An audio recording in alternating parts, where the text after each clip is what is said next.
This time on Road and Race, we install a Twin Busch car lift and detail its top 5 features.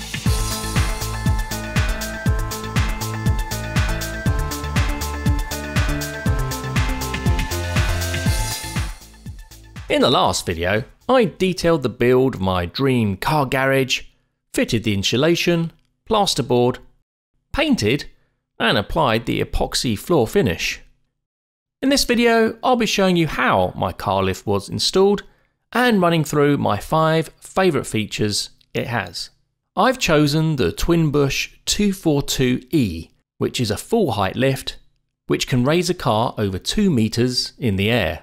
It has a lifting capacity of just under 4 tons and costs £1,549. Here's how it was installed.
So now onto the lift's top 5 features.